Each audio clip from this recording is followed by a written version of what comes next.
Okay, wer ist heute zum Singen? Wer wir frisch abstehen und wer wir noch einmal 2 Leute singen?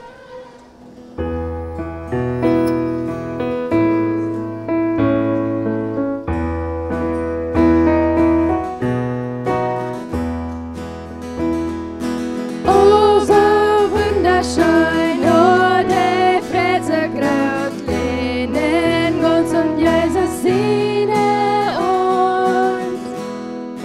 Oh, der Sehen graut in der Fredestor, lehnen Gott und Jesus seine uns.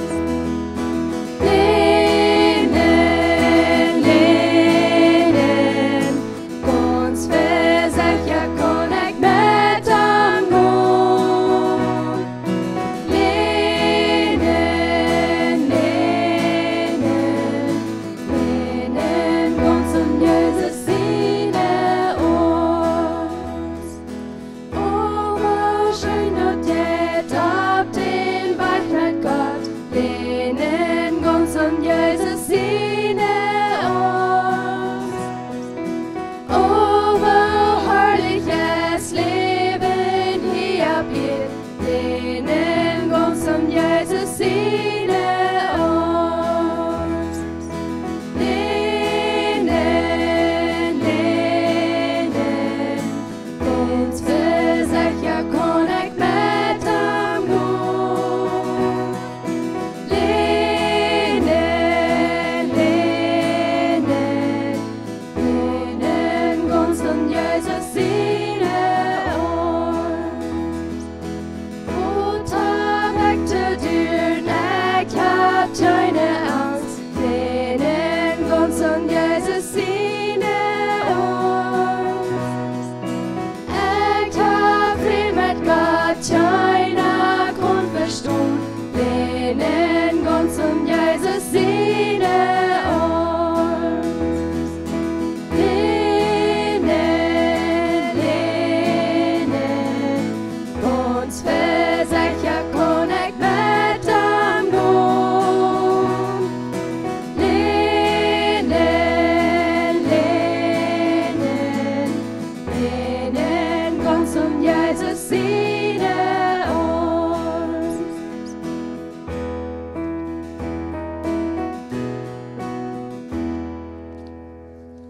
Dort jetzt scheuen lehnen und Jesus seine Arms. Für am Fall uns zu uns fehlt somebody und ihm seine Sier, dann dämonisch du hast und weil wir Jesus du haben nicht so. Oder weil wir erst Jesus nehmen. Yes. Okay, dort nächste Leute. Dort ist Gott an dem Horn. Dort ist Gott an dem Horn. Dort ist so Beste, wo wir können haben. Wer wird dort alle Lüden mit singen? Ich weiß, wir können dort alle.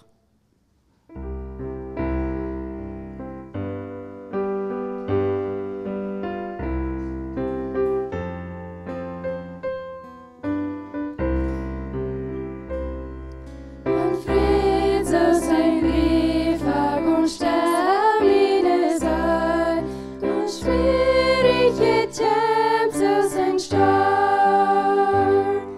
Wo dämmert dort das Hart die Hand.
zaten.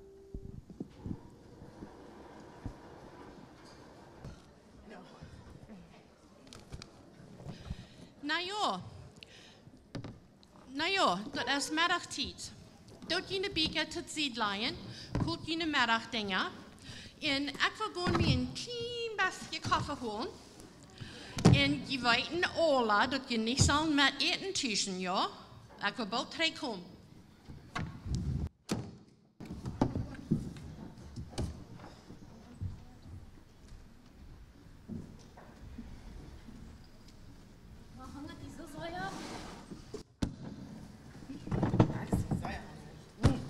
Laat maar zijn wat mama voor jou had gepakt. Heb je daar? Ja. Oh, ik kan een appel doen tussen. We hebben een appel. Ik wil die tussen voor mijn kinderen. Ik ga Oreos. Ik kan Ik appel, niet eens 10. ik kan appel zien. Ik neem die appelsien voor mij niet al meer. Op een zeer lang, ik heb gleich niet al meer. Dan nog met geruinet om. Dat voor mij gurken dan. Ja, dat denk ik. Oké. Dan wacht de zelfs op voor je. Hey, Mialis, weet je wat mijn dad gisteren zo is? Hij zei, wenn ik 3 maal om den huis ganz eraan, ik wil geen kap meer gaan. Papa, zonk je dat niet? Ik leg mijn kap.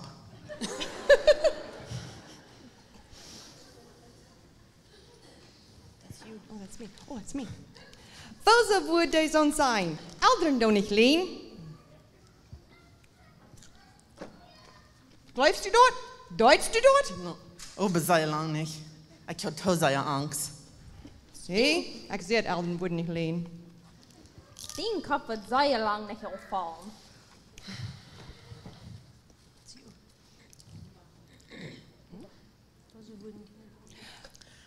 Welche würden deine Eltern sonst sein? Die leben nicht. Aber das ist bloß Spaß. Die sagt sie, dann wirst du keinen Korb mehr haben, nicht? Nicht noch ein Korb. Die meint nicht noch ein Korb, weißt? Mijn papa is immer so spüßig, dat is ganz genau, was der hat gemeint. Ich würde da sein, ich würde nicht mal haben können schlupen. Ich leg nicht Spaß. Dat is bloß Spaß. Neem dat niet zo te hard. Meine Eltern glauben, ich kann es nicht hören, wenn die nicht Kerk vertalen doen. Gestern deuten sie taub abwaschen. Und dann sagt mein Dad, ons Präsident, als von Gängelstuhl raufgefallen. Ik vind dat sam dat zij weiterdeed. Aber als er bei uns dood, Keine wird sterben bloß von Stuhl rauffahren. Du weißt doch nicht. Aber wenn der Präsident ist gestorben, dann würden wir du von gehört haben. Ja, dat wo wir al gehört haben, ans Lehrer, die wo uns das all vertelt haben. Ich glaube auch. Mein Dad sagt laatst, dass der Präsident fehlt in Nadelplums. Vielleicht, wenn der ist von den Stuhl aufgefallen, hat er den Plums gekriegt, was denen fehlt. meine Mama sagt immer, wie man für uns Präsident beten. Die sagt, den fehlt bloß oberste halb. Ich kann ja on TV sein und wir sind immer so viele Menschen dran. Wieviel Halb fehlt an? Dat vindt einer. Sind doch nicht genug Menschen zum Halten? Meine Eltern vertelten gestern, von dort, wo entwickelt geworden wir, du hast mir auch im Motel abgeblust. Lots Menschen kann ich in der Häuser nennen, die man unter zwei wohnen. Meine Mama und Dad sagen, dass sie wollen Geld auch ihnen geben, um zu helfen. That's gut. Weißt du, kann hier auch bei mir so was geben? Mir ist bloß sehr Angst. Nee, das wird hier nicht so geben. Das wird bloß, wenn es zu groß wird. Nicht so ein groß. Ich frage meinen Dad auch und er sagt, sonst würde es hier nicht geben. Aber ich habe auch sehr Angst. Mein Traimplatz dort ans Haus wird ganz weg. Aber Mama und Papa sagen, dort wird es nicht geben. Aber Mialis, hör ich mal her. Je vertellen hier von allen Sorten, was je Angst. Jesaja 41,10 sagt, wir sollen nicht Angst haben, wenn es uns Leben Gott ist mit uns hier. Er wird uns stark merken in uns halten. Er hält uns in seine rechte Hand. Er wird uns halten mit alles, was uns Angst, und er ist gerade aus all unseren Ängsten. Wir können sonntags schlupen in Leben, wenn wir haben Jesus zu uns helfen. Und Jesus gibt uns Frieden. Ich glaube, wir sollen all diese Dinge, die wir von vertrauen im Gebet holen. Und ich glaube, wir sollen unsere Kinder, alle, die in der Schule sind, im Gebet holen. Eine Vers wird von mir posten als Philippa 4:6-7. Sorgend nichts. Lut Gott mit Beten, in Prachten, in Dankschein sein, alles weiten, was ihnen fehlt. In Gott seine Friede, der weit über alles, jed was Menschen verstehen können, was ihnen Worten und Gedanken in Christus Jesus bewahren. Ich glaube, ich kann auch für die Menschen, die in wirklich wohnen, die nicht in die Haus kennen. Und in der Vers, was du Gott wird posten, wird Psalm 4, Vers 9. Das sagt, ich war mit du leien und in Frieden schlupen, willst dort schaffst bloß die Herrn, dort ich in Sicherheit wohnen. Ich würde sagen, wir würden auch sagen, für all die Menschen beten, die sehr Angst haben wegen Covid. Römer 6, Vers 8. Wer sich bloß mit dort Fleisch beschäftigt, für den meint dort der Tod. Wer über den Geist hat, für den meint das Leben in Frieden. Und auch für unsere Regierung fehlt auch zu beten. In der Vers wird Gott als verdort als Jesaja 54, Vers 10. Wenn auch die Bäume vergoren wurden oder Humpels wieder gesagt worden, wird meine Treuheit geläuft für die nicht vergoren. In mein Friedensbund nicht hat sie gesagt worden, sagt der Herr. Der wird ewig für die Haf. Und ich glaube, wir würden sagen, für unsere Kirchen beten. In 1. Korinther 14, Vers 33. Gott ist nicht ein Gott von Ordnung, aber von Frieden. Dankeschön, Jales. Wenn wir diese Dinge alle im Gebet holen und nicht unsere Ängsten Luten uns eben nehmen, bloß nur Jesus kicken für Frieden. Dankeschön.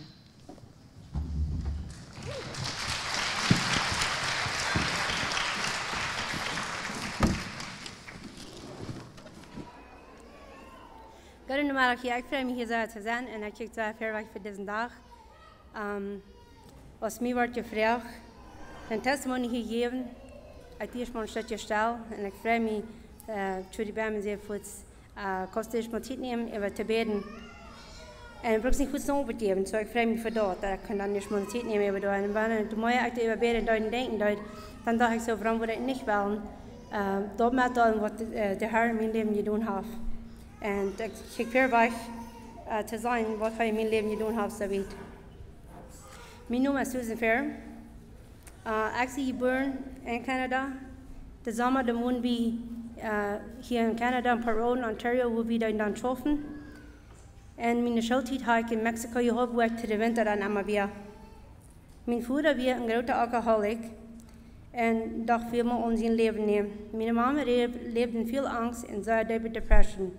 So wir Kinder waren ab in ein Heim, wo das nicht gelassen wird, wo die Kinder können durchfallen. Wir haben durch viel Angst gelebt.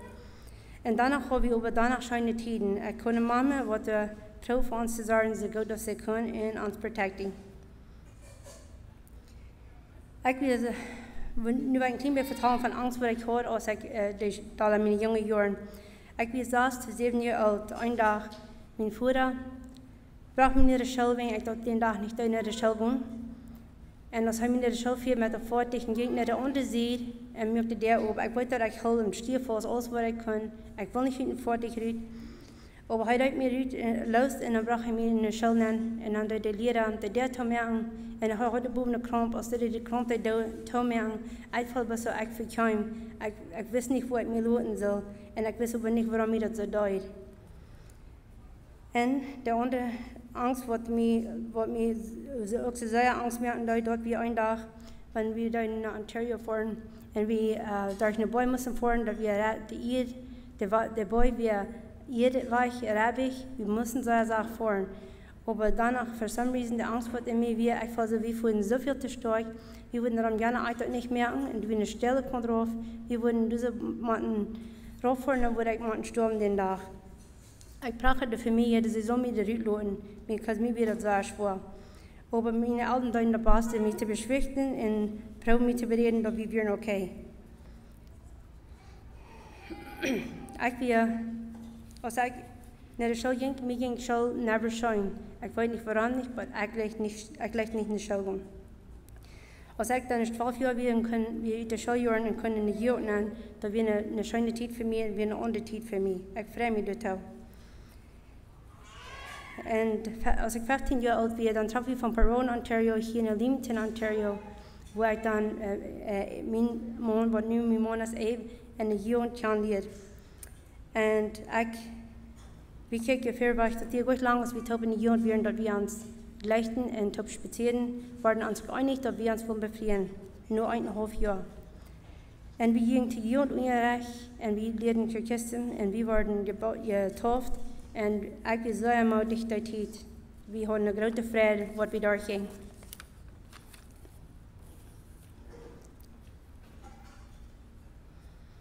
En nu eigenlijk van de eerste 12 jaar, wat we bevrijd werden.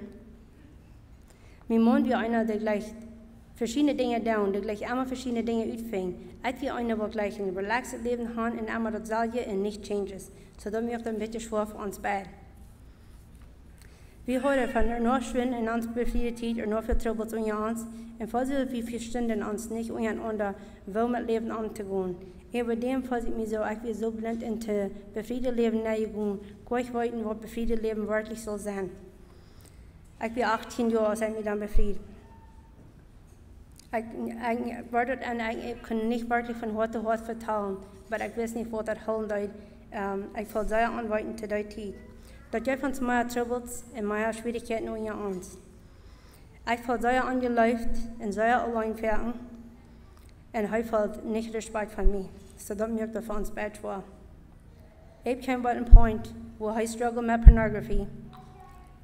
Waar hij zich afgeeft met nabiliteiten die niet gezond waren. Een dag ben hij eruit weer om de ruit en hij zich omgeeft te mij. Ik kon het niet verdragen, ik kon het niet nemen. Ik wist niet wat ik zou met dat doen, maar ik was zeer dal. Want ik had in die hinsicht nog geen den trouble gehad, so ik kon niet verstaan wat er kon in een paar zijn trouble zijn. Maar anyway, dat tijd ging wieder, en ik kreeg mijn Heilung te even, en dingen door den anderen, dat blijft niet immer zo. So wir können viel weit gehen mit uns Leben. Ich fall in der Weg.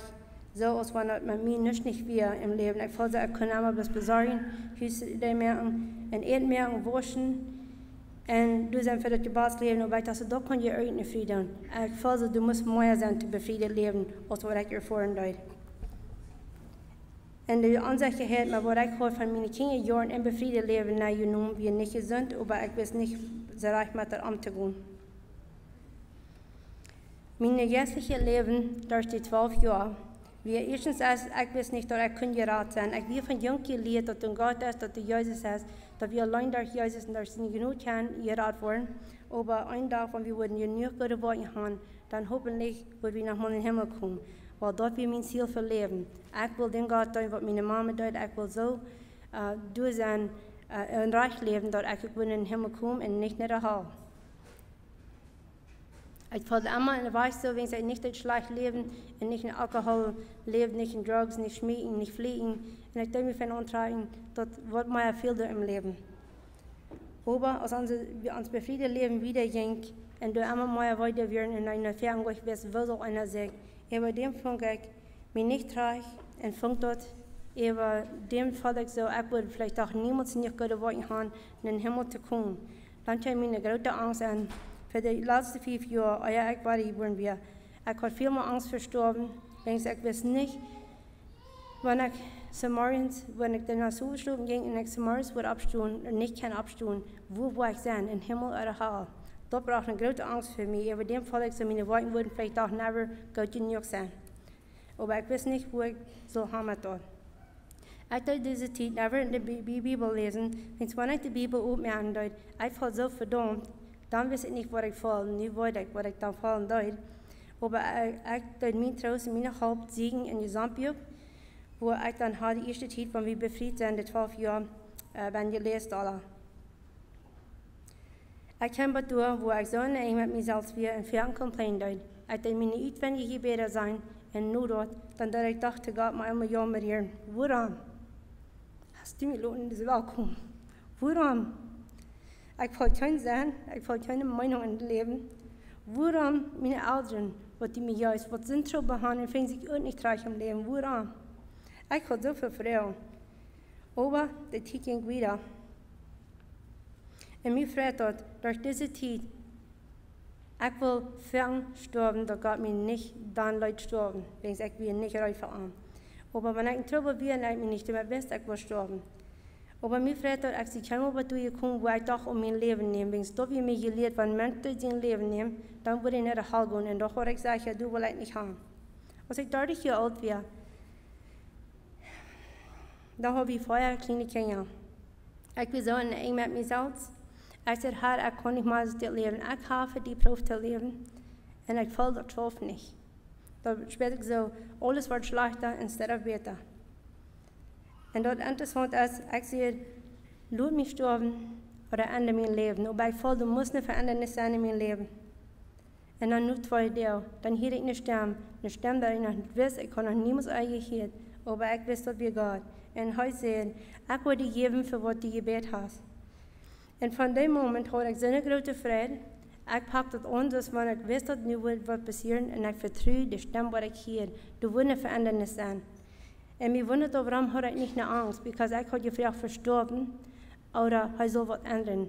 Und ich will bei einem never sicher, wo ich würde sein, wenn ich sterben würde.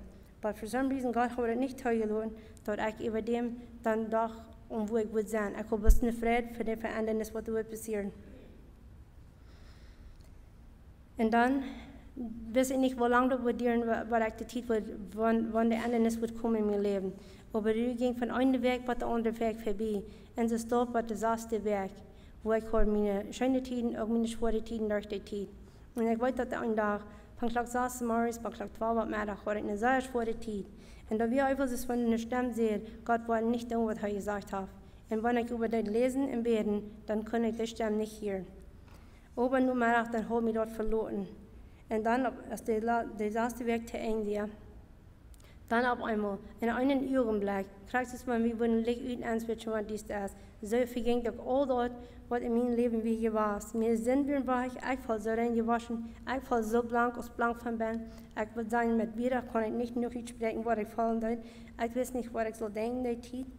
Und wo ich soll mich verhalten, die Zeit. Und ich weiß nicht mehr, wo ich wohin, die Zeit.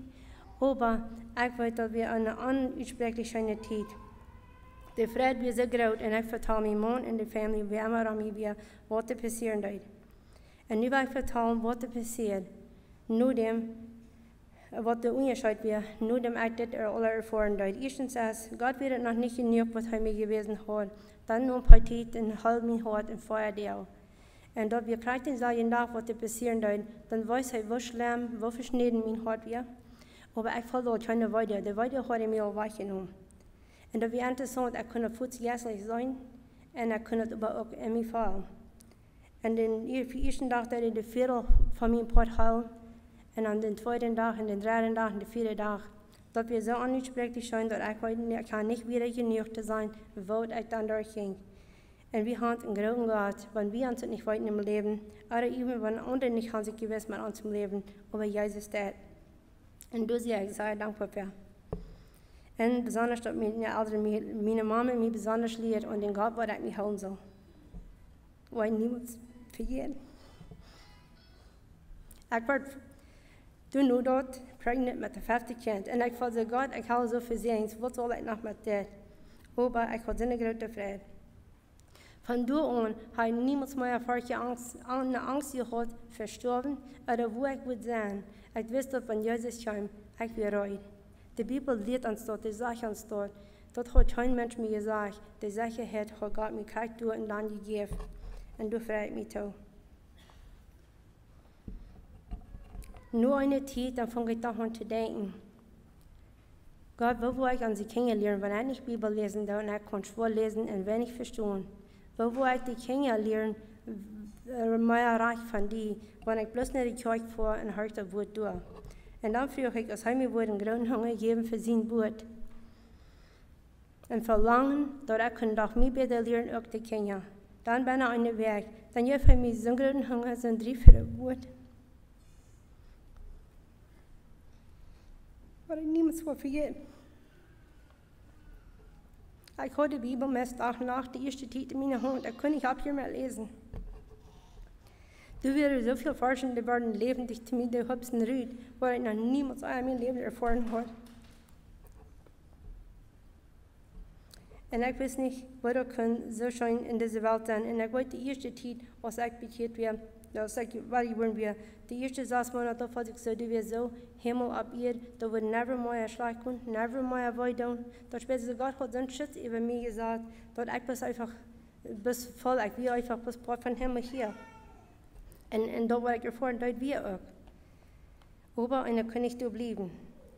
Und ein Ding, was mir noch war, so ein Freund, der ich nie konnte kriegen, als ich war geboren, wie ich fern dem Verlangen eben auf weiter tun, weil der weiter was mir andeutet. Aber da frage ich mich, no matter all die troubles, was wir sind nur gelöst durchgegangen, und Dinge, was wir haben können, durchballen, danach habe ich niemals mehr den Verlangen gehabt, mich mal weiter zu tun. Und da frage ich mich, dass Jesus so uns Mut und Kraft gibt, und dass wir nicht den Verlangen haben, direkt den weiter und ja, even wenn ich schwer geboren bin, du wirst so viel zu arbeiten in meinem Leben. Als die 6 Monate ist anwählen, wo ich voll gegangen um den Schutz von mir war, und ich weiß nicht, was da passieren wird, dann frage ich Gott, wo bist du? Warum hast du mich verloren? Und dann kann die Seite stimmen nach weiter durch und dann sagt, du kannst nicht bleiben, wo du bist, du musst wieder gehen im Leben. Und dann habe ich Frieden, dann weiß ich habe mich nicht verloren, dass bloß Dinge müssen noch wieder ändern. Von nur wieder, wenn ich gefangen, nach leichter in Depression kam, aber die Zeit wird ganz anders, nur meine wahre Geburt. Ich hatte so viel Vertrauen auf Jesus und ich wusste, dass er würde mich immer weiter verschritt halten. So ich habe in viel sicherer Zeit höre ich all, die Furcht in meinem Leben wird immer weniger und weniger, aber die will nicht wegen ganz immer gut war. Und nu wollte alle reden, wir haben eine sehr schöne Zeit gehabt, nur ich war geboren und viel Belebnisse mit dem Herrn, aber nu wollte alle von wo ich bekehrt wird, about basically 10 Jahre wiedergehen, wo wir einen sehr großen Financial Stress hatten. Und dort war eine Furcht in meinem Leben. Und da fand ich so, wir meine Augen an den Boy, den Mountain, was vor mir war, was so schwer sagt, wo wir das wurden überkommen. Und ich hatte immer so sehr schwer geschaut für die Dinge, was wir hatten. Und ich dachte so, wenn das so weit kommt, dann wir sollen verlieren. Für was ich geschaut habe, ich weiß nicht, was ich heute würde nehmen. Und dort gibt eine Angst in mir. Und dann fand ich so, die Angst hat mich gepackt und ich konnte nicht loslassen. Dann einen Tag, dann checkte ich mich, und früher gesagt wurde, fahren eine Windsor vor und something holen. Und ich will wirklich dort zu tun, da wir ein rheinischer, dunkler Tag. So ich dachte bei mir so, ich will nach Tim Hortons fahren. Und hol mir einen Drink. Irgendwer denkt so, well, Tim Hortons zu fahren, wenn ich diese da und alle hangen. Aber dann, als ich da andacht, ich würde never nach Tim Hortons für mich selbst einen Drink holen. Aber dann dachte ich so, wir schwor, wir ein bisschen länger wach, ich will mal vor mir einen Drink holen. Und ich fuhr nach Chrysler Tim Hortons, ich noch den langen Weg heran, und habe einen Drive-Thru rein, wo ich da bestellen. Und hier so, und wenn ich in der Land bin, dann wieder ein Wetten Pickup und wir ein Frühmensch bin, was du in der Land haben will. Und ich dachte bei mir so, wenn ich da wäre, ich würde gleich, wenn ich mich in der Land anlassen. So ich leute früh an. Und als ich gespannt Speaker wäre, und meinen Drink ordern, dann sehe ich früh Foodstarchen Speaker, die Drink ist für die betont. Weil zu das wäre noch nicht euer zu mir passiert. Und ich wunderte, aber ich dachte so, ich kann never Tim Hortons für mich selbst. Und dann, wenn ich gestorben bin, kann ich nicht mehr meinen Drink betonen. Und die Zeit, was ich immer wundern wollte, dann kam Gott seine Macht, seine Nähe, er war so dicht bei mir in meiner Not, und er fällt an meine Schulter. Und sie kriegst es, die für dich nicht betont hast, wo ich für die sorgen. Krieg du vielleicht all meine Worries. Ich weiß, dass ich wird okay sein. Ich weiß, dass alles wird gut sein. Ich weiß nicht, wo oder was. Because der Boy vor mir sagt, es ist noch dunkel. Aber ich vertraue Gott noch einmal, dass er wird versorgen. Und dann über dem nächste Jahr habe ich eine sehr gute Abend. Und wir waren uns einig, uns Jungs wollen nicht einmal in Jörn sein, dass wir würden verkaufen. Und dann würden wir mal wegtragen, wo wir können Land arbeiten mit den Tau. Wir haben so eine gute Abend. en vi kunne fan verkaufen. Gott hat uns wirklich geschenkt, mehr als wir uns haben können vertrauen. Gott weiß, was er hat versorgt. Wenn einer Arm vertrauen hat. Und ich freue mich durch alle Zeiten, wo ich einmal kurz Arm zu vertrauen. Einmal war er frisch, wenn ich wo bin wir. Ich habe never ein Hund an. Ich habe never wo dann bist du war durch. Die hat mich einmal geschalten und war mir dann viel zu wissen, dann weiß ich. Und dort gibt mir so ein gutes Bild, wenn wir Menschen können kraftreich leben. Wenn wir können wirklich du sein für Menschen ist und wann du dann viel noch in deinem Leben vielleicht vermuten oder so was, dann dort tun. Als wir ist es gerade schon getragen werden, so wir haben nur frische Dinge anzufangen, eigentlich nicht frische Dinge. Aber ich will heute beitragen, Familie und Freunde und alles zu verluten, was ich kann, eine Freundin steht, wo ich nicht so viel kann.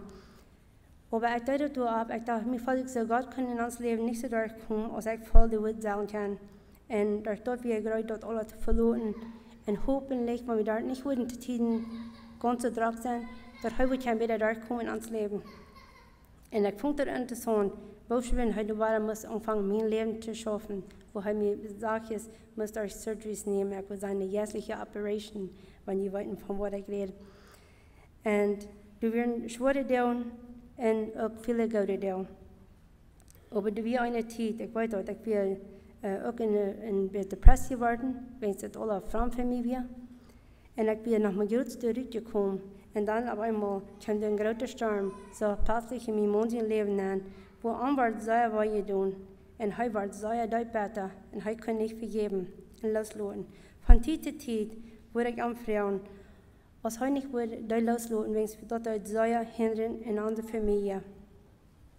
Dann sieht er wieder, was mir sehr deutlich schneiden im Hort, wo ich dann eine schlaflose Nacht neben habe. Und falls ich so nicht weiß, was ich das soll mit tun. Und dann wurde ich an, hij wieder in größeren Trouble, als ich gedacht habe. Dann bete ich darum, dass Gott wird eben Sinne vergeben und dass er wird prachen an, dass er eine Deel merken, dass ich dachte, er kann einmal vergeben und vergeben. Und der Tag kam, wo Gott durchkam. Dann war ich so froh. Und ich weiß, dass ich das selbst kehren, und bevor ich so saßen hatte, in der Macht auch in sein Leben gekriegt, und dass er nicht überkommen. Aber nur dem, was dort alles passieren wird, dann voll ich so, nu kann ich finally mal null lassen. Ich weiß, dass Satan hat mir muss verspielen. Was ich null lassen, dann fängt du in Anxiety in mein Leben und dann zu kommen, sind das noch nicht euer erfahren hat. Und was das bedeutet für mich, dass wir es von in meinem Blut something spin und das fühlt so bosig, dass ich dachte nach, so ich habe vermessen die ganze Welt nicht geschlafen. Und dann brachte ich den Herrn, dass wenn er würde kommen, gehalten bin. Er hat mich so weit an mich gehalten. Und ich habe nur dem, ich war geboren, wie noch nicht von Depression sein. So, ich habe so viel Belebnis mit ihm begegnet.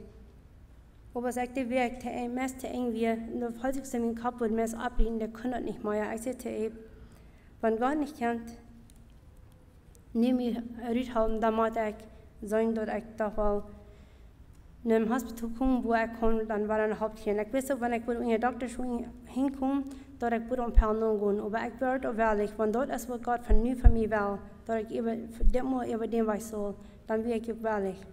Als wir dann in einem Hospital fuhren, und die haben mein Blut genommen und alles durchgesehen, der Doktor sagt, ich bin ganz voll Anxiety. Und er sagt, und er gibt mir Feuersortenpillen. Eine Sorte wir im Sinne, was der Fuß halten, dass der Moment einer den Mess nimmt, dann der Adi wird wir bis ganz weich nehmen. Mir wird schwere Pillen brauchen, aber ich wusste, durch die Zeit, mein Körper wird zu weit drauf gekommen, ich muss mehr brauchen. Und eine Sorte brauchte ich mal 2 Monate, dann leite ich die los und 6 Monate brauchte ich Bloodpressure-Pillen und der Blutdruck wird bloß wegen der Stress, was ich habe. Und die Depression-Pillen, die leite ich nur 8 Monate Tag. Und wir, falls ich so nicht wieder weiterkomme, ich bin sehr weit gehalten. Aber dass die gut lang ist, ich das schon Tag gelassen. Dann fällt ich so, ich bin noch nicht. Und der Doktor, der sagt zu meinem Mann, er guckt ihn in die Augen an und sagt, deine Frau ist deutlich verwandt, die fehlt Behandlung in der Saal. Und ich verwundere mich, was der Doktor sagt und dass er sich dort reden wird. dat wir ieder Mal meine Gedanken, die Zeit val ik zo, ik wie zo benoem, ik kan ook gleich vallen. En durch die Zeit, dann kann ich da gelassen sein, die Perlen haben mich für eine Zeit lang, dass ich meinen Körper kann rühren und dass ich kann viel schlafen. Mein Hunger für das Wort wordt in 3 voor Gott mir hier vor, wir zum ersten Mal nur ich war geboren, wir mal ganz weich gegangen. Ich deute wegen lesen und beten, aber da fällt ich so, als wenn ich wieder geschlagen und da fällt ich so nicht kann durch zu mir. Da wir für meine sehr schwere Zeit. Aber ich werde die Tiden wegen danach geladen, wenn ich weiß, dass den Jesus wird ich da und der wird weiterkommen. Durch die Zeit, wo ich dazu sage, dann liegt mein Dad hier in Hospital mit Stage 4 Cancer, wo die Doktor keine Hoffnung von ihm haben. Und da wir im Oktober, als er dann gestorben ist, er kann nicht kommen, aber ich weiß dort. Jesus ist am Bett anstehen, der ist hier auch dort. For some reason hat er im Bett ist gleich geladen, dass er nicht hier sein kann. Aber ich bin sehr dankbar, zu sein und zu hören von der Familie, wenn ich nicht sein kann. Dass mein Vater hat sich ganz angegeben dem Herrn Jesus, dass wir sehr geduldig und lehrt, aber Jesus wird kommen und holen. Da wir meine Freude. Ich dachte, wenn wir uns hier nicht sein können, dann waren wir in Himmel ein Tag.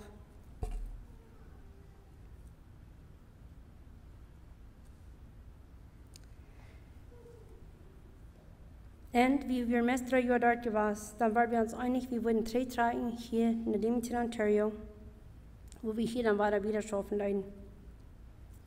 Ich fange hier an, in der Bible Study zu kommen an einem Montag. Mein Leben wird so ladig, ich freue mich so viel ab hier. Aber das geht nicht so lang, als wir hier werden, dort Covid anfangen. Und das ist alles, was ich hier Menschen von vertraue. Und Dinge wurden an gemerkt, dass wir nicht Taubkommen haben. Dort wie mir sehr schwer. Mir fällt es so, mir fehlt das so, jetzt sich abzubiegen.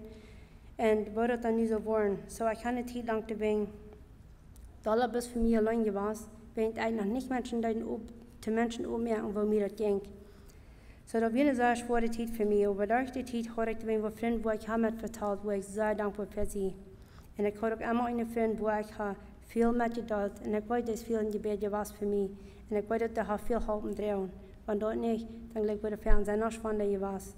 Aber danach weiß ich dort bessere Dinge, wo ich muss durchgehen im Leben, können sie auch nicht wegnehmen.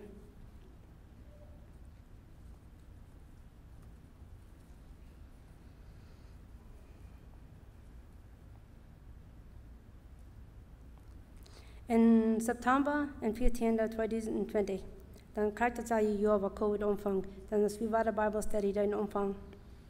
Dann dachte ich mir einmal mit der Früh mit. Ich sage, yes, ich stehe gebungen, ich kann nicht, wir sind wieder waschen. Und ich frage, sie würden für mich beten, dass Gott würde die Ketten brechen, was immer mir hält, von dort ich kann Gott vom Herzen dein.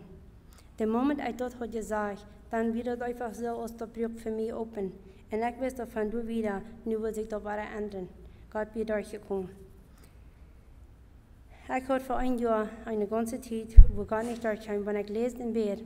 Ich hielt nicht von ihm, was ich bei Tante Emma höre. Und früher Gott fragen, wo bist du von mir? Ich habe bisher getan, aber was ich kann. Ich weiß, du hast mich vergeben. Was weißt du von mir? Even though ich würde fragen, gelehrt haben, von einem Monat bis zum anderen Monat. Ich fühlte, ich muss jährlich verhungern. Aber danach, der Herr Jesus will krank, so viel wie kann drehen und nicht.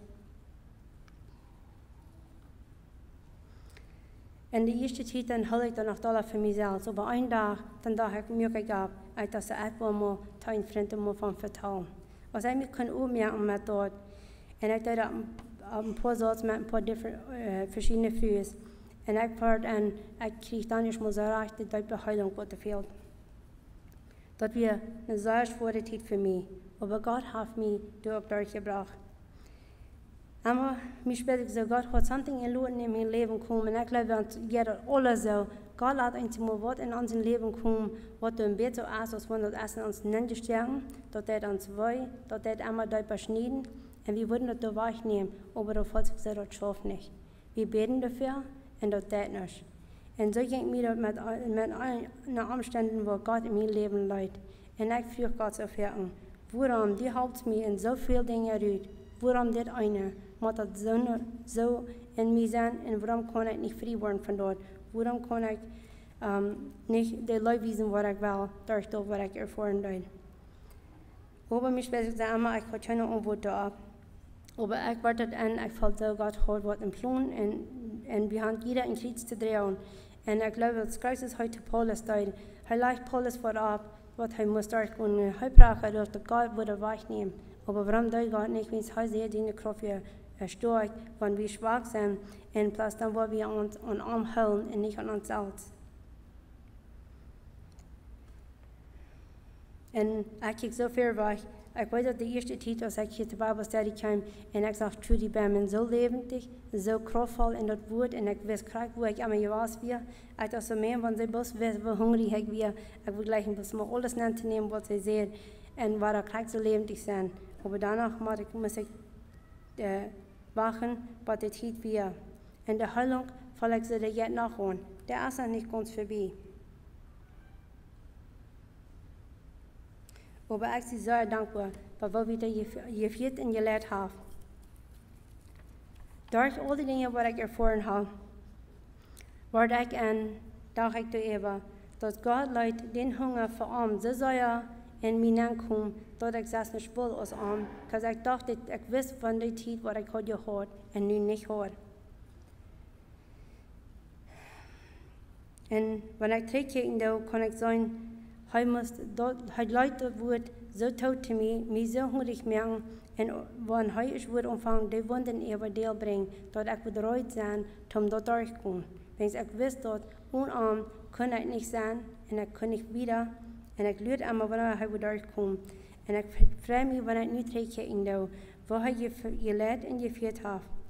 En wanneer ik dan nu nog dollar terugkijken kan, dan kan ik zeggen, hij heeft mijn gebeden antwoorden, maar hij doet dat even zinnig. Was niemand voor hem feststelt. De wil verwassen tijd, wat door wat ik gebed hoor, God bereikt me, God merkt me, en mold me, merkt me wat du was van me. Ik voel dat ik blijf allemaal in was, ik kan mijn was het eng en blijf sterken. En ik werkelijk voel dat hij, door dit bijzondere job waar ik doorging, ook nu op de heilung tijd, dat het zoveel anders weer als het jemals hier was weer. Ik vertrouw dat hij heeft de kinderen gebracht wat mij gewoon houden. En ik kijk ver weg wat hij mij wat wieder wil leren in leven. Wat hij wil schaffen. Mijn gebed is, doet te zijn voor anderen zo goed als ik kan. En voor wat Jezus heeft voor mijn leven gedaan. En wat ik nu zie, als ik zie twee in connection. Ik weet dat we maar een halve week twee, als ik de Bijbel lezen dan weer dat eerste mal, wo zich dat zo voelt, dat red war dat te mij, dat hoort van jou niet, dat is de huisvrouw. Maar dat te veel heb gehoord. Maar ik wist dat Jezus gewoon een plan erbij, waarom dat is dat te licht.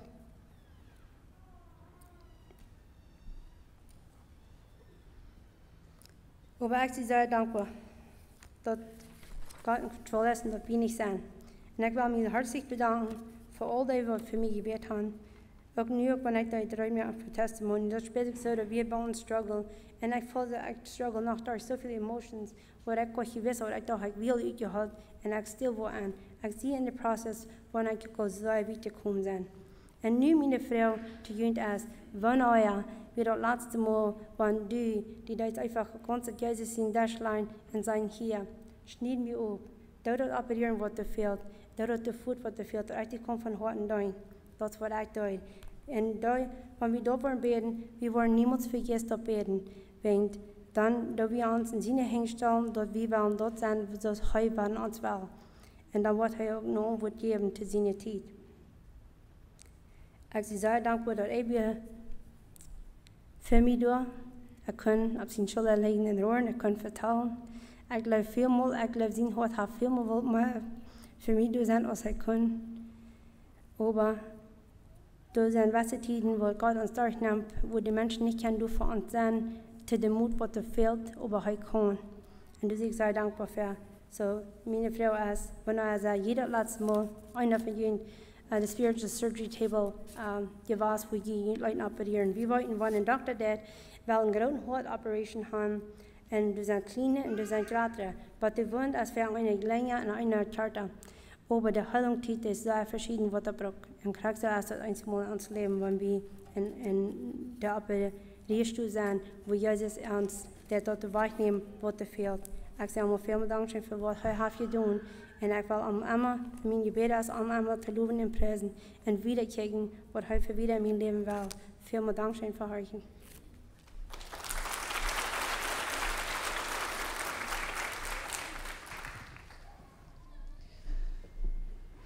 Sehr vielen Dank, Susan, dass wir so ein klares Bild von wo Gott schaffen hat in uns Leben und wo sehr er uns leben hat.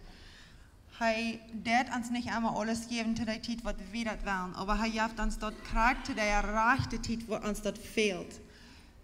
Ich sage, sehr vielen Dank. Und dann will ich nicht noch sagen, früher, wenn du erst, wem die Gebete fehlt und wenn du fehlt, mit wem zu reden.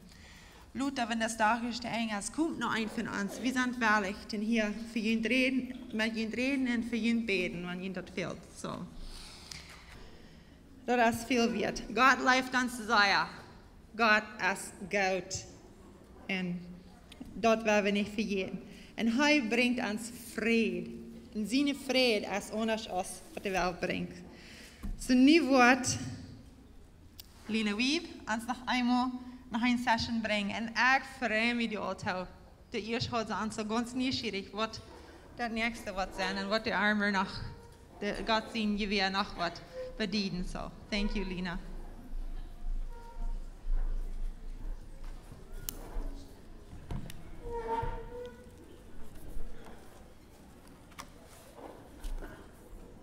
Habt ihr so wieder schon gegangen? Ich hoffe so. Sehr Dankeschön für die Zeugnisse. Mir fällt sich immer so, wenn die Zeugnisse geschrieben sind, dann braucht all das nicht geredet werden. Dort hat dann all so sehr zu uns geredet.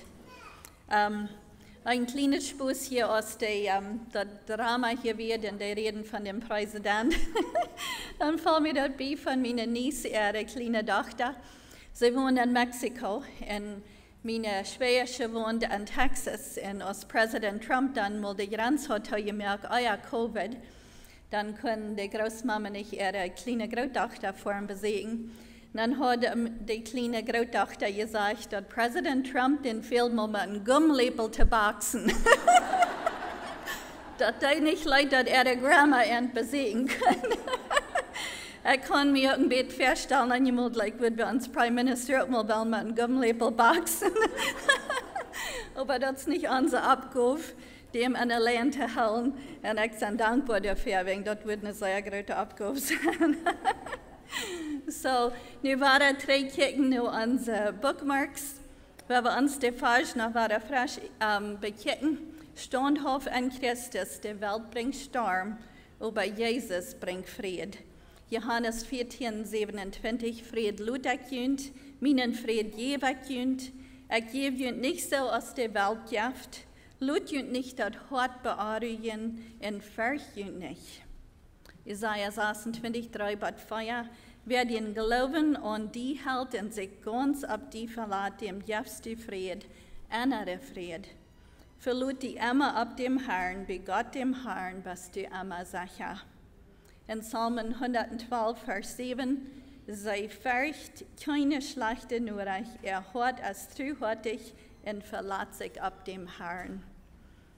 Standhaftigkeit, das wie Samarias Allheden, meint beständig, treu, handgebend, vernehmend an Leib, treuhärtig sein mit einer starken Überzeugung, dass wir Gott in uns leben ist und dadurch können wir auch lernen, standhaftig zu sein.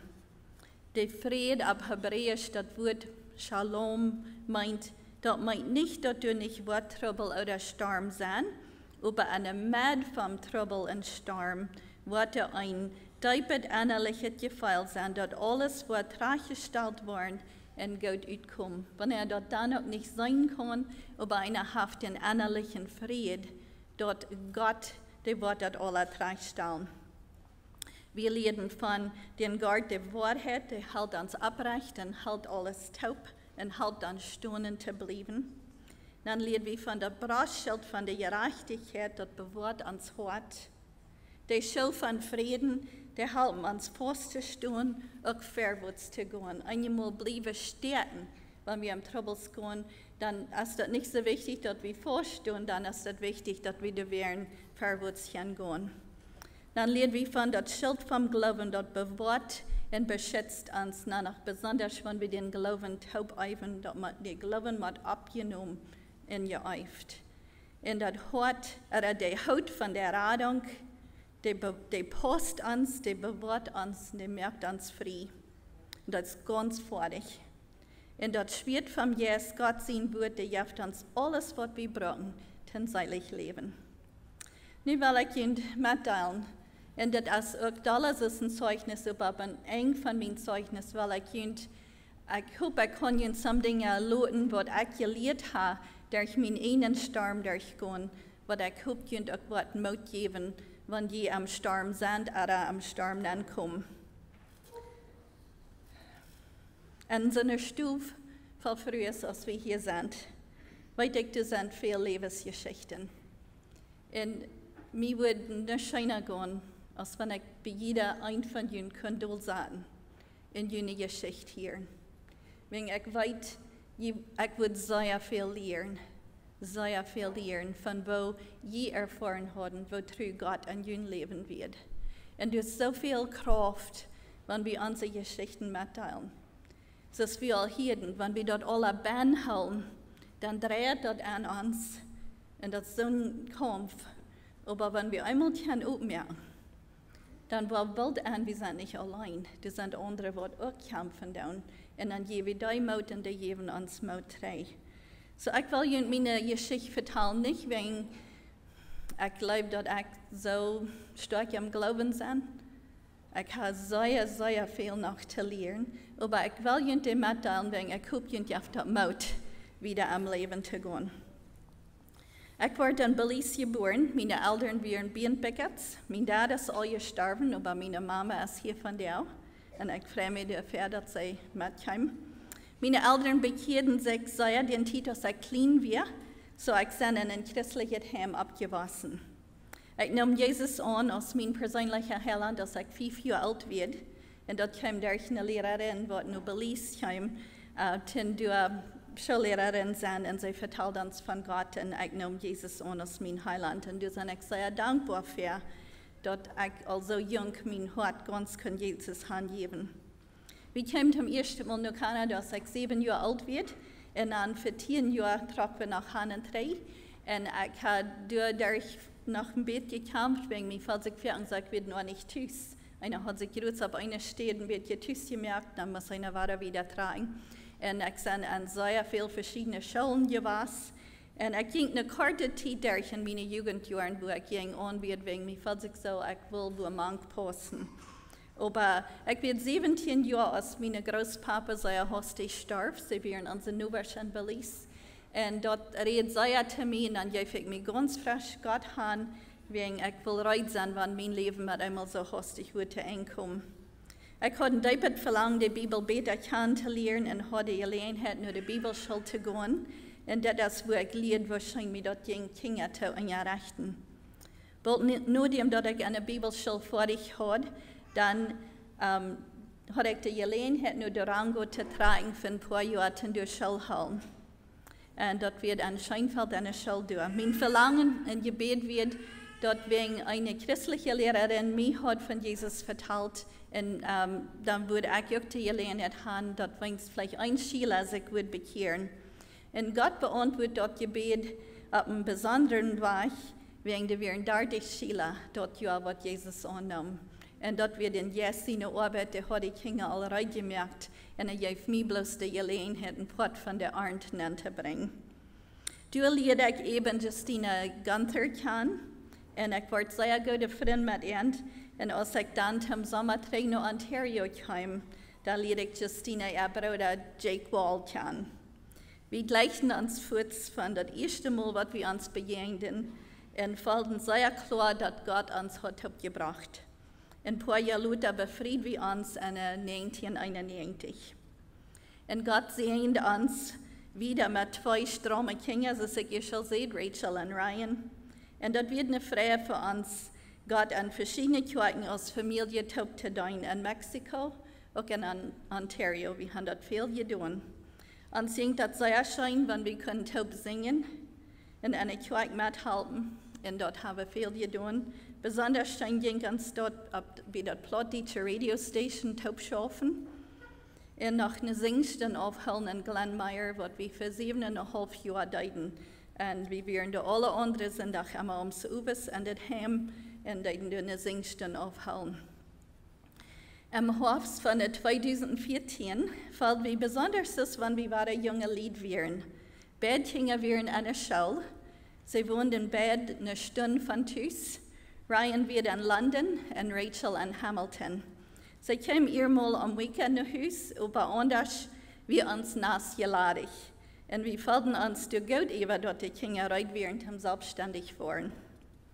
Das fällt sich so, wir haben das gemerkt.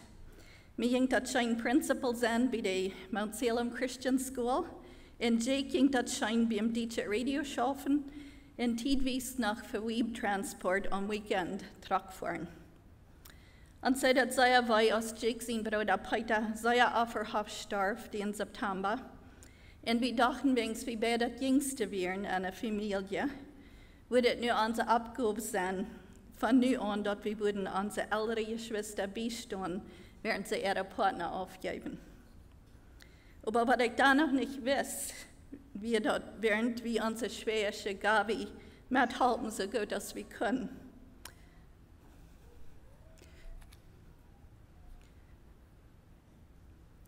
Bald mir auch gemerkt, für den Tag, wo ich meinen Mann wird man aufgeben.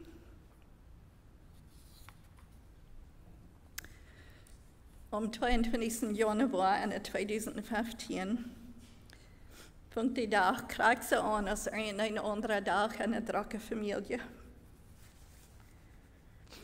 Jake will bald Mittag beim Radiostation schaffen und dann will er kurz von durch eine Web-Transport zum den Rundown, was er alle anderen Wegen eingeht. Er wird dann von Donnerstag gegen Abend und Mittag immer wach, alle anderen Weekend. Ich schaffe bloß bei Mittag bei der Schule den Tag, wegen ich muss Ryan von London holen, von dem nur ein Appointment in St. Thomas nehmen. Und Jake und ich hatten all den Ferientag Aufschied genommen, weil wir dachten, wir würden uns den Tag nicht sein. Und von Isaac, was von der Tag nicht verstehen kann, anders ist, das wird bloß Gott seine Gnade. Können wir doch beide nach Hause zu Mittag. Ich werde bei der Schule, das wird gewöhnlich sehr schwer, über Mittag wegfahren. Die Teachers fehlen immer Wort. Aber den Tag wird der so klar, so groß up, als niemals Eier. Und da wird eine Stimme, die sieht von einem Haus. Und ich fuhr nach Haus. Und als ich nach Haus kam, dann sah ich, dass Jake seine Tochter stand danach bei der. Und dann dachte ich noch so, ist der krank? Ich dachte, er will bloß vom Radiostation futzen am Truck fahren. Und dann über dem kam ich nach Haus. Und wenn ich drauf wird mit schönen Mittag eten und ich muss nach London fahren, habe ich mal davon geredet, worum ich abtüß wird. Aber ich weiß halt nicht, das wird Gott sei nicht genug. Dass ich noch einmal nach Hause komme, dass ich dem den Tag noch sein kann. Und einer wisst ja nicht, dass das alles passieren würde. Wie einen schönen Mittag, dann werde ich am Goat, ich von meinen Küsten sehen, see you Saturday. Und dann werde ich weg. Aber ich drehe mich noch um. Den Morgen hatte ich einen Love Note an sein Lunchkit getan. Wegen ich hatte nicht gedacht, dass ich am würde noch sein. Als ich drehe kicken deed, dann sah ich dort, wo schafft ich gekickt, ich los den Sattel durch. Und das ist das letzte Mal, was ich am Hause sein. Ich hatte ein Accident bei 4:30 jeden Abend, den Tag. Wir wohnen in Vienna, ich muss nach St. Thomas fahren und von dort dann losfahren. Und so wie das an könnte anfangen, ist er besinnungslos geworden und dann voll es Speed an den Bergen angefahren mit einem großen Truck. Er wird plötzlich gestorben. Wir kriegen mit 2 Monate später den Bericht, dass sein großer Uhr beim Hort meist ganz teuer schlägt wie was. Aber das wissen wir nicht vorher. Ik kon me dat nog zeer klar denken als ik naar huis voer van Elmer. Bij half 6, en de geloof ik is bij half 5 gestorven, dat werd al half 6 ram. Dat me den gedanken aankwam. Als ik wist wo al die wichtige papieren wären, wann du met eenmaal wordt wat groot passieren. Maar dan kon ik die doos wo die papieren wären klar zijn. We wären nog maar bij even een jaar omgetragen naar dit huis en hadden nog niet alles uitgepakt. Maar ik kon die doos klar zijn, wo die papieren wären en dan kreeg ze hastig weer die gedanken weg. Ik dacht so crazy, waarom denkst du aan dit? En nu herfällt ik me dat zo, dat Gott durch seine Genade hat mir dort gewesen, wenn ich dann noch klar denken kann, hat mir dort gewesen, was mir noch her wird fehlen. Mein Bruder Neil, das wird Jake sein Dispatcher, der kann bei Klock 6 mit in Nurech bringen. Ich kann ihm dort ansehen, dass er mit schlecht in Nurech ankam. Ich dachte so, das wird meine Mama, die wird am Police für den Winter. Ich dachte so, die wird gestorben sein und er will mir das persönlich sagen. Er wird kein Weg, dass ich bereit bin, dein Nurech zu hören, dass mein lieber Jake wird durch einen Truck-Accident gekommen. Das falsigste mein Hart, das braucht 1 Million Bieter. Und ich dachte, das würde niemals vor ich hören. Ich kann mir das auch nicht vorstellen, weil ich meine Kinder würde kennen, diese Nurech sein. Und ich nur ich selbst nicht mal begreifen kann. Ryan wird eine Schule bei einer Stunde Norden von uns, und Rachel eine Schule bei einer Stunde und eine halb Osten von uns. Da wird kein Weg, dass ich eine Bettchen können fahren, die den nur geben, die das würden über Facebook oder von anderen hören. Ich musste bloß fahren.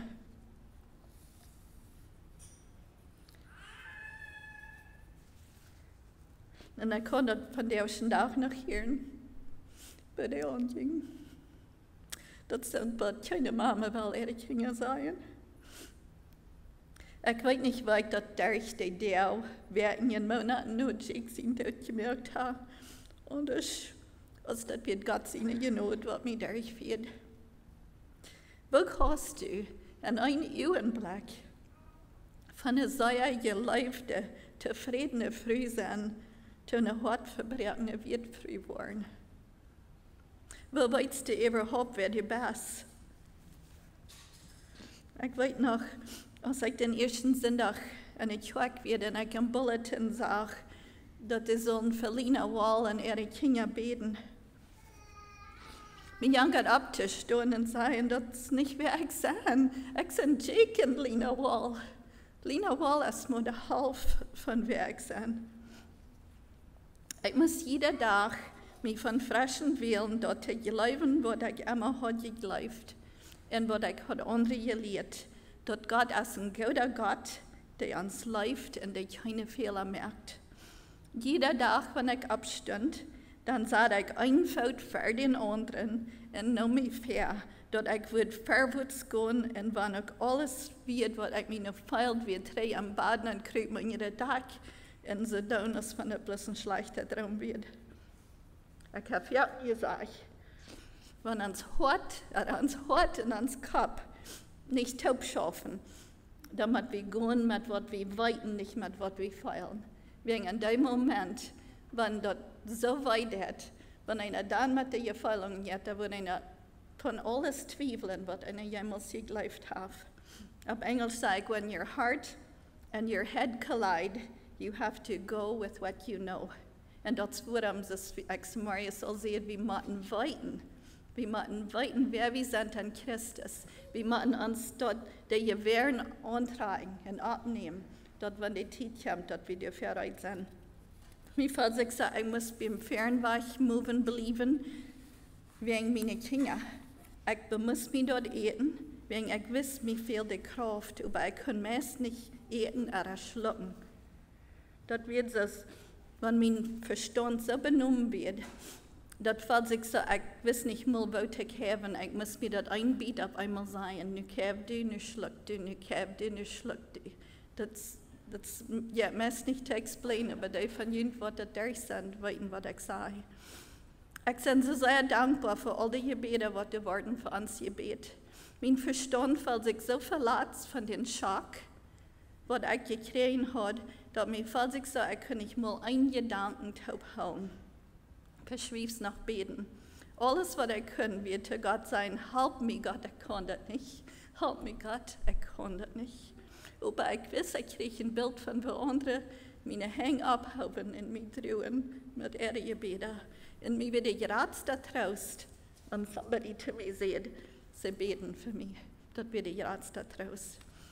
Ich bin dankbar, dass Gott uns Körper so gemerkt hat, dass wir nicht alles fortfallen können, wenn wir so ein großes durchgehen. Auf Englisch heißt das going into shock. Das ist ein bisschen, wenn wir benommen sind. Und ich glaube, wenn wir alles auf einmal können feiern, dann will wir das nicht durchsehen. Ich kriege wirklich ein Bild in meinen Sinn, wo ich auf mein himmlischer Vater seine Schoten abkrops als ein kleines Kind und er mich festhält und lässt mich rohren, so sei aus das fehlt. Ein besonders schwerer Tag bete ich, dass Gott mich würde wem schenken, der mich würde helfen. Wenn die jetzt in einem Augenblick von der Früh, was so sicher ist mit ihrem Mann in seinem Leben, in einem Augenblick ist der weich. Ihm fehlt das Gehauen, so sehr. Mir fehlt wem. Wer bloß wird stark für mich sein, wenn mir fällt sich ich muss so viel bloß stark für andere sein, und mir fehlt das so neidig. Aber mir haben viele Menschen gesagt, wenn dir irgendwas fehlt, dann bloß von, aber du hast keine Energie davon. Und so ich fürchte, dass Gott mir wird somebody schenken, und dass ich musste noch fragen. Und das wird wunderbar. Gott schenkt mein Sehen rein, die wir am Keller. Und als den abkommt, dann sage ich, dass ich gerade. Und ich kann bloß wie mir geht und irgendwas sagen. Und als ich mich an Arm festhält, fällt ich seine Throne an meinen Kopf ran. Mein Kanzler hat zu mir gesagt, dass meine Throne würden meine Kinder die Freiheit geben, dass sie auch trauern können. Ich bin so dankbar für mein Life-Tool sehen, was so sehr sie in der liegt. Menschen würden mich fragen, warum ich nicht doll werde über Gott. Und ich würde immer weiter sein, dass Gott wie alles, was ich nur noch habe, warum würde ich da noch doll über ihm sein. Aber ich habe sehr gekämpft, über warum Gott hat dich genommen, wenn du noch so viel Arbeit wird, was wir tun können. Wir leiden die deutschen Menschen so sehr, und uns ging das so schön, man die Deutsche schaffen. Und es wird so viel Arbeit zu tun, warum nimmt Gott dich? Ja, ich sehr mit gestruggelt. Aber mit der Titel lehre ich, dass wenn es auch okay wird zu fragen, warum Gott eine bessere Frau wird, warum nicht? Was mir auch mitleiden, dass wir so special wären, dass wir dort nicht brauchen durchgehen, was viele andere durchgehen. Und mir hilft das dann besser anzunehmen. Diese Aussicht hilft mir, dass ich langsam dort annehmen kann, dass wir eine gefallene, verbrochene Welt leben und dort an dieser Seite vom Himmel, wo wir viel durchgehen. Aber wir haben ein Life-Tool im herzigen Heiland, was mit uns geht, und ein Tag wird alles wieder perfekt und ganz fertig sein, wenn wir wollen bei ihm in der Herrlichkeit sind. Als ich gehorsam am Glauben wieder ging, mit einer Hoffnung, was ich für ihn nicht feilen kann, brach Gott nie Frieden in mein Leben an. Ich weiß noch klar, wenn ich mich wieder fällt, nur lachen, so als wenn das von Binnen kam, nicht bloß von Büten. Und dort wir messen ja nur dem, was Jake starb. Oh, ich habe viel gelacht, aber das kam immer bloß von Büten, ich bemusste mich dort. Aber dann fällt ich wirklich so, ich habe mir das Krälen war und ich fällt mir so, ich fange an zu heilen. Ich hatte noch einen langen Weg zu gehen, aber die Heilung hat angefangen. Ich habe gedacht, ich würde allein bleiben für das ewige Part von meinem Leben. Ich will Gott bloß sehr dankbar sein für die sehr gute Ehe, was ich hatte gehabt. Aber Gott hat was anderes am Plan. Die Zeit, was mein Hart heilt, schafft er alle an diesen Plan. Ich weiß nicht bet von Andrew Weeb, durch meine schwäbische Margaret, wenn sie das Haus besorgen für Andrew und seine Frau Nancy. Andrew wird auch ein von den Ehenteimer von der Trucking Company, für wem Jake hat Truck gefahren. Nachdem als Nancy starb vom Leben lang mit einem schwachen Hartleiden, habe ich für Andrew gebeten, wegen ich wusste, wie einsam dort leben wir, wenn einer seinen Lebenspartner verloren hat. In einem Tag, als ich in meine Schwester Gabi, die wird Mann hat 4 Monate vorher verloren als ich, als wir vertauschten von uns, wir uns nochmal weiter würden befreien. Dann sehe ich zu ihr, ich hatte keine Plans, mich weiter zu befreien, aber wenn Andrew Weeb mich würde befreien, dann würde ich ja sein. Aber Andrew wusste nicht. Ich wollte mir nur hier an, dass es nochmal so Mode als man Deutsche, dass früher wird man ein Groß schenken. Und so hatte ich noch nicht euer je hier zu eingeglaubt, ich hatte Andrew ein Groß gesteckt, das ist nicht so. Ich wusste nicht mal, dass das so läuft. Aber ich hatte fertig gesagt, wo sehr gut heute seine Früh wird, mir leid das Fan, mir leid so das Bruckendal Geduld, und mir leid das immer so läuft, weil ich was Heimat wird. Ich kann nicht fertig sein, aber wenn ich das sage, und ich weiß nicht warum, aber Gott wird das auch an mein Hart handeln, und ich tun wegen, ich sehe, wenn ich mich freuen, dann würde ich ja sein. Als ich dort zum ersten Mal hier, dort Andrew hat nur mir gefragt, muss ich ernstlich vor Gott gehen am Gebet, der wir ein sehr deepes Verlangen war, ihr Leib in ihr Schatz zu setzen von einem Ehemann. Aber ich wusste, dass ein Ehe wird nicht gesehen wird von Gott, wie nicht, was ich will, wenn ich auch einsam wäre. Ich konnte mir das auch nicht vorstellen, weil ich würde noch ein Ehemann leben können, wenn ich Jake hat so von ganzen Herzen gelebt.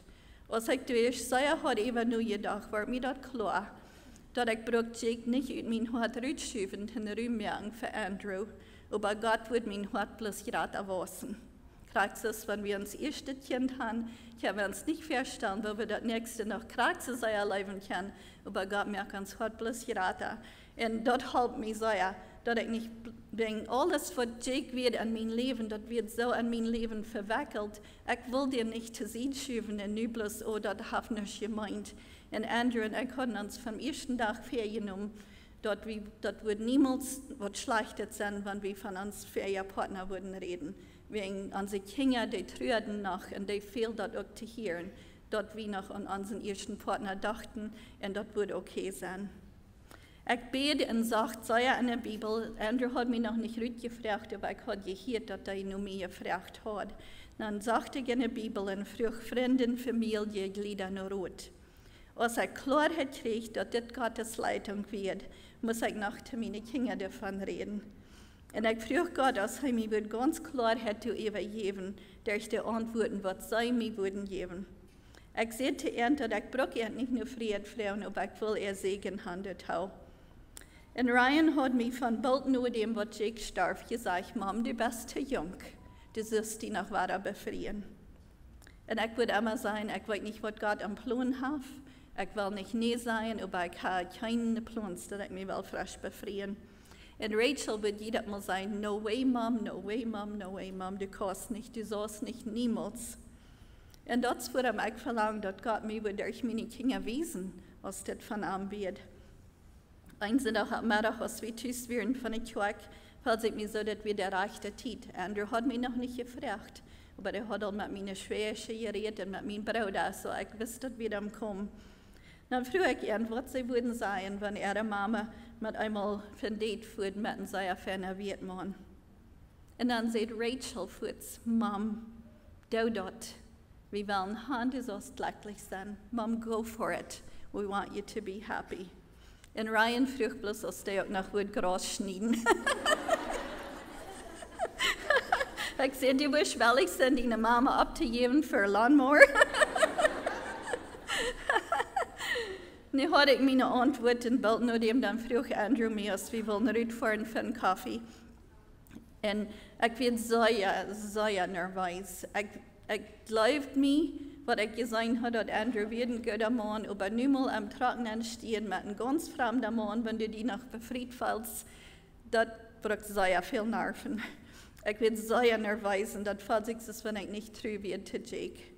Und doch Andrew und ich kamen sehr gut allein. Und wir fanden wirklich, dass Gott uns hat gebracht. Seine Tochter hat bloß 2 Bedingungen. Wegen ihrer Mama immer wieder krank gewesen, wird eine von ihren Bedingungen, dass er so eine Früh wird finden, dass er gesund wird.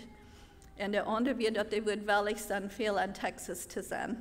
Und ich bin Gott dankbar für meine Gesundheit und dass wir wirklich viel in Texas sein. Das fällt sich wirklich interessant, wenn einer wahre Raum trifft, als wenn einer noch jung ist. Wir fühlen uns nur alle Teenagers. Wir frühen unsere Kinder nur Freiheit zu spazieren und mussten mit meinen Kindern immer reinmerken, wenn Andrew mich zu laut in den Haus braucht. Das hat sich sehr überrascht. Und ich hatte ein Bettprobe so zu beschreiben, war er spazieren oder rumdriven, wenn einer seinen Partner verloren hat, jetzt so ist das zu beschreiben. Du fühlst die sehr ansicher, wegen das alles so fram fällt. Aber dann fühlst du dich auch sehr getröst, wegen das sich bekannt fällt. Und dann hast du noch die Abregung über, wo nie sich das fällt. Und du werden stellen alle neue Lieder sich für einen Krieg so ab als Teenagers. Und auf Englisch kommt ein bisschen besser aus, aber deswegen hat einer sich für ein bisschen von gemerkt, nicht über ältere Lieder, wenn die spazieren, dass das ein bisschen so anscheinlich lädt. Wir fangen im September 2016 an zu spazieren, wurden engaged im Dezember und befrieden uns im April, den 30. 2017. Wir hatten unsere ganze Familie mit uns abgestoßen als Begleiter. Und frisch befriedet sein, aber dann brach mein Verlust war und mein Trauer war ganz vom Frischen Everdeel. Das wird nicht, dass das dann alle aufgewaschen wird. Das wird doch waren alle so fremd und war ein großer Wechsel und ich war ganz von Frischen, wo viel ich verloren hat und wo sehr ich mir wünscht, dass das Leben lieber bloß können so wieder gehen, als wir gedacht hatten, dass es würde. Und ich wollte doch gut an, dass Andrew auch trauert. Während wir nicht ganz ein Jahr wird man, als wir uns befrieden. Wir hatten nun eine Wohl mehr, als wir uns wollen einander trösten, oder als wir würden dort Leuten zwischen uns kommen. Und ich bin dankbar, dass wir gewählt haben, nicht aufjenstig oder beleidigt zu sein, wenn wir uns nur unseren ersten Partner bauen, aber lieber probieren, mitleidig zu sein und dankbar zu sein, dass wir nicht mehr allein sind.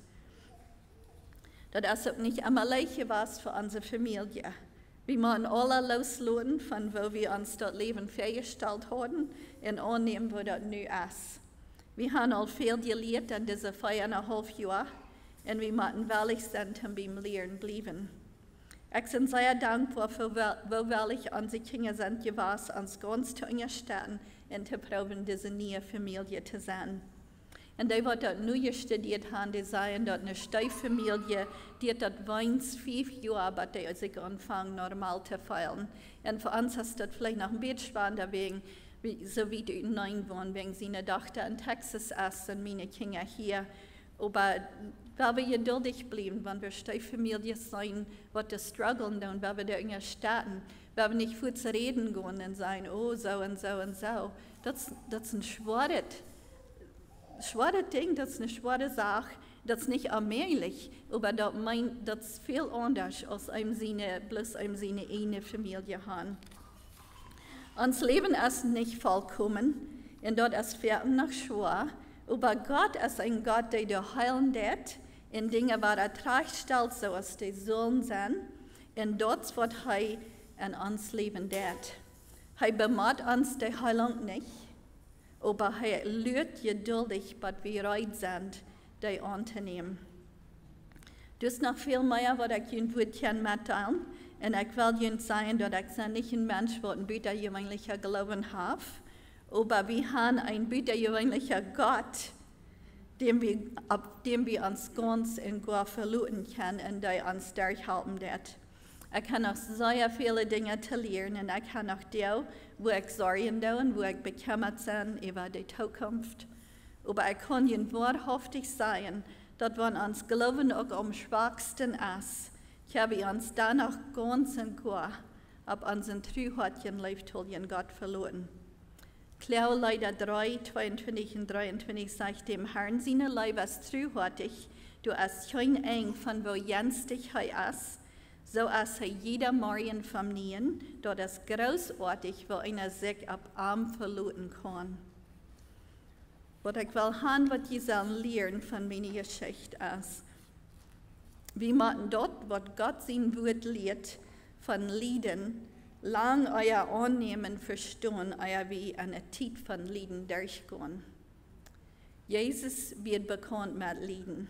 Wenn wir Jesaja 53 lesen, der sagt, doch die Krankheit, die er durch wie unsere, dort Lieden wird uns traf durch er.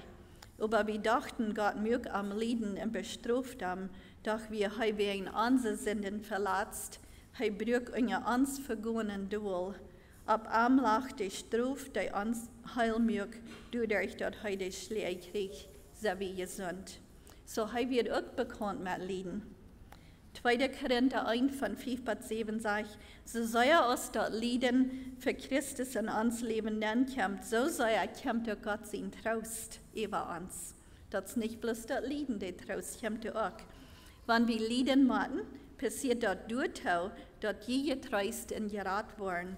Und wenn wir getrost worden, dann deint es durchaus, dass je standhaft und geduldig bleiben an so eine Lieden, als wir auch durchgehen machen. Wir haben ganz fast verjüngt, weil wir dort weiten, dass jemand anstop worden, getrost worden, kriegt so, als jemand anstop geleden haben.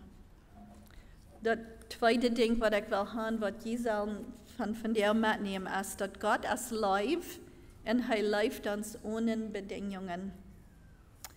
5. Mose 7, Vers 9 sagt, denkt daran, dass der Herr, jün Gott, ist der einzige Gott. Er ist ein Gott, ab wem einer sein Vertrauen sagen kann. Und der sein Bund und seine Treue hat gelebt, was ab tausende Generationen behält, mit den Jahren, die am Gott sind und die seine Gesetze halten. Das sind viele Zeiten, wo wir vielleicht nicht der Leib feiern, aber wenn wir dort weiten, dort er Leib ist, wenn wir dort auch nicht feiern, mit der Zeit wird uns hart, das war ich leben, wenn wir durch die schwere Zeiten gehen. Psalm 26, Vers 15 sagt, aber du, Herr Gott, bist voll Gnade und Mitleid, du bist geduldig, treuherzig und leichttulich. Römer 8, 37 bis 39, aber in all das habe ich die ewige Hand, den sind halben, der uns gut ist. Ich sehe mir sicher, dass nicht Tod oder Leben, nicht Engel oder Gewalten, nicht Gegenwart oder Zukunft, nicht die Welt über uns oder die Welt unter uns oder irgendeine andere Kreatur uns von Gott seine Leib scheiden kann, der in Christus Jesus ist.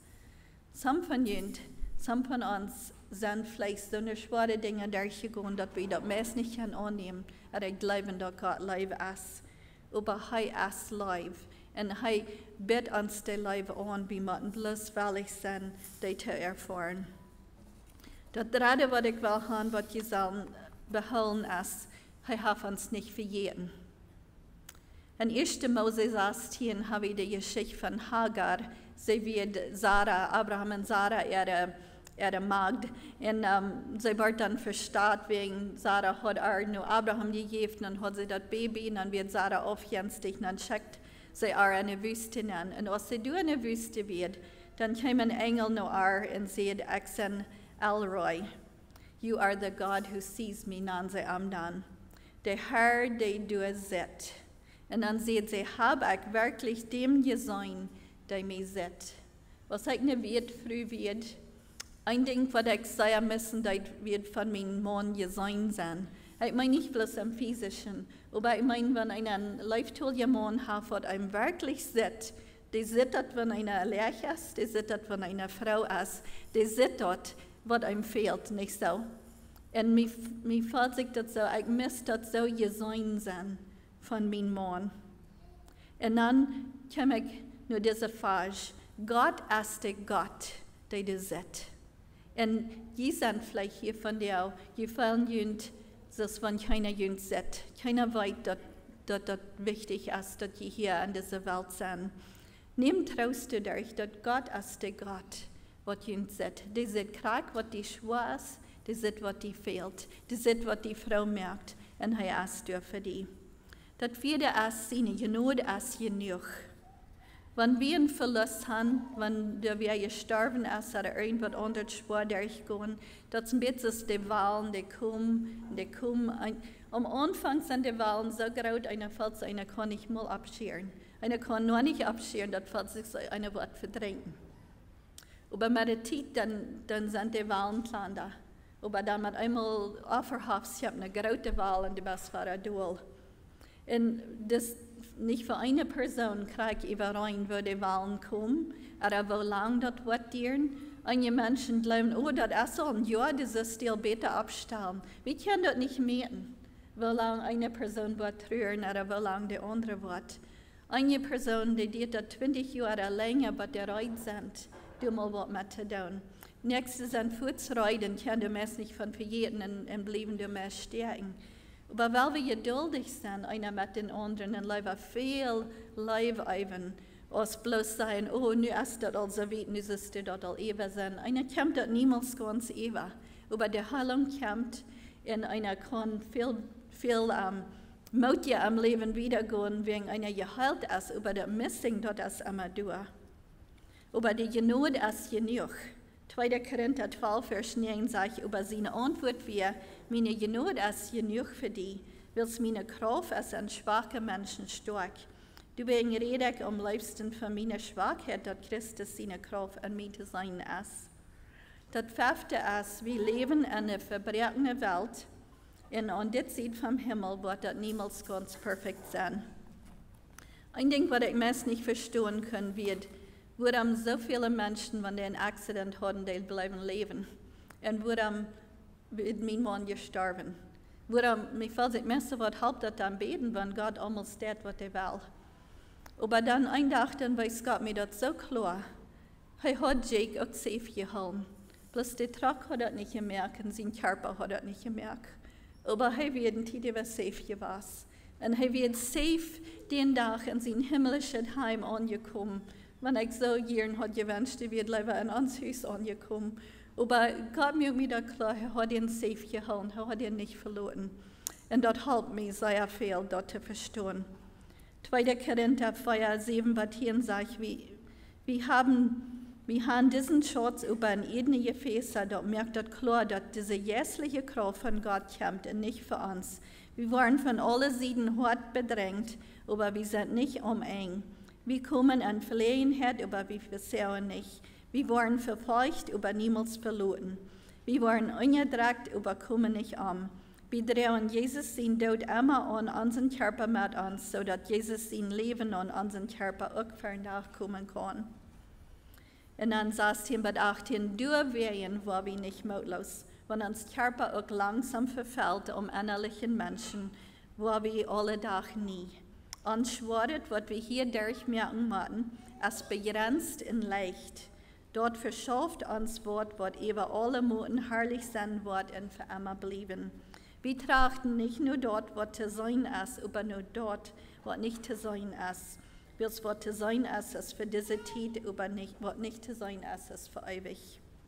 Das Erste ist, läuft ohne Treihelm, aber hält nicht zu Fuß. Hiob 21 sagt, und ich sehe, ich kam nicht in diese Welt nennen, und ich war nicht verloren. Der Herr hat gegeben und der Herr hat genommen. Mocht dem Herrn sie Namen gelobt werden. Unsere Geliebte, was wir in uns Leben haben, die waren uns bloß geliebt, die hier in dem Herrn. Weil wir die so da bleiben, dort während wir die hier haben, die waren niemals brauchen zweifeln, was sie geliebt sind. Aber wenn es Zeit ist, dass uns himmlische Vater ihren Haus raubt, dann werden wir sicher merken, dass das Einzige, was wir brauchen beschuldigen, ist, dass wir würden die noch viel länger Handwort halten, dass wir nicht nach brauchen beschuldigen, dass wir die Horden anders behandeln. Und dann das 7. Wähl die zu leben. Johannes 10, Vers 10 sagt, ein Stehler kommt bloß zu stehlen, zu schlachten und eine Grund zu bringen. Ich sie gekommen, dort Leben zu bringen und dort sie dort voll abhaben sollen. Wenn wir einen Verlust durchgehen oder einen Sturm durchgehen, einmal wünschen wir vielleicht, wir brauchten dort nicht wieder durchleben. Aber solange wir Odem haben in unserem Körper, haben wir Leben. Und der besten Weg, was wir Gott ehren, ist uns Leben dann voll ableben, dat we am dat met grote vrede leven doen, am volsten vrede en am volsten vrede. En dat kan we bloos doen, zoals we eerst al leden, wanneer we ons laten dat geschehen, de geweren van God opzetten, en dan kan we moedig weer gaan am leven. Ik wil jullie dit mitteilen, nu dat ik de lections Marius had brengen. Ik wil jullie mitteilen, wil ik dat je heeft had in mijn leven, en ik wil jullie moed maken, dat God wat jullie trouwen, wanneer ook zware deel komt, wegen hij is trouw en hij is bij ons. En ik dacht, zei aan dat lied wat we eerst maar veel gezongen hebben, Gott wird dich tragen.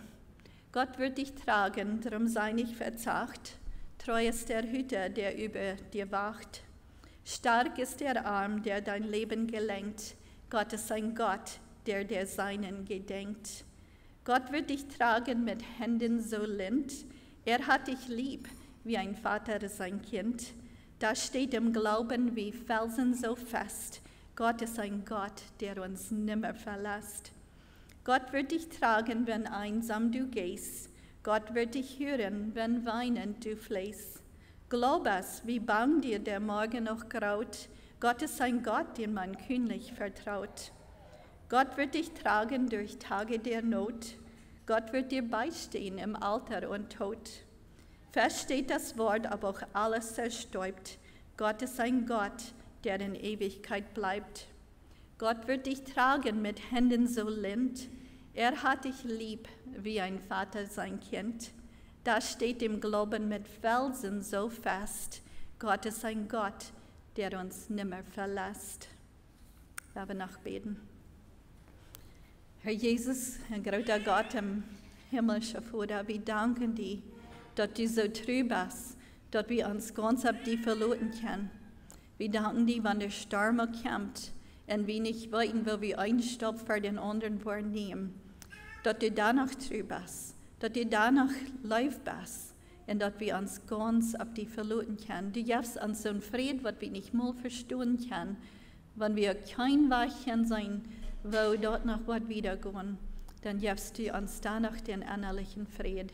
Und wir danken dir dafür, Herr Jesus. Ich bete für jede Frau, was hier ist, dass du erwisch sei nur am Hort sein, dass du erwisch Mut geben und Kraft geben, nur fern weiterzugehen. Mit all das Geschehen, das Gewehr, was du uns gegeben hast. Und dann bete ich und danke ich in deinem Namen. Amen. Okay.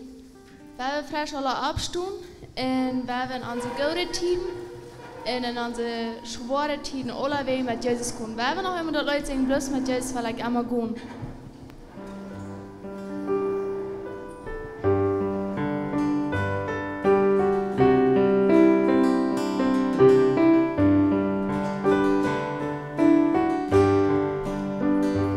Bloß mit Jesus vielleicht einmal gehen. Bloß mit ihm go ich froh hand in Hand. Meine Rettung finde ich nicht bei anderen. Hei allein bringt Friede meine Seele. Hei allein bringt Friede meine Seele.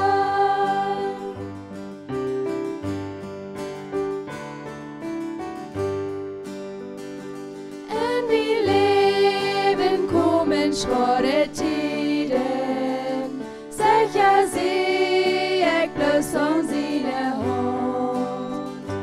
Want de Herr nicht voorbij ziet mij gonen, van kijk niet tot voor de voeten lohnt. Van kijk niet tot voor de voeten lohnt.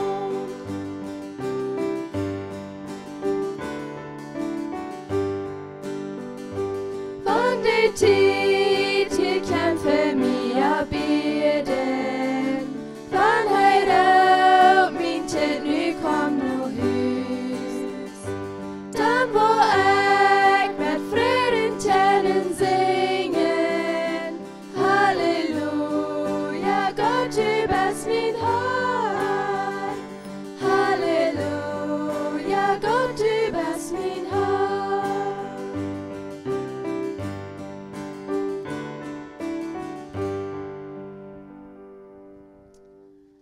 Okay, hier zijn allerlei in de huis. Ons dag is te aangekomen hier.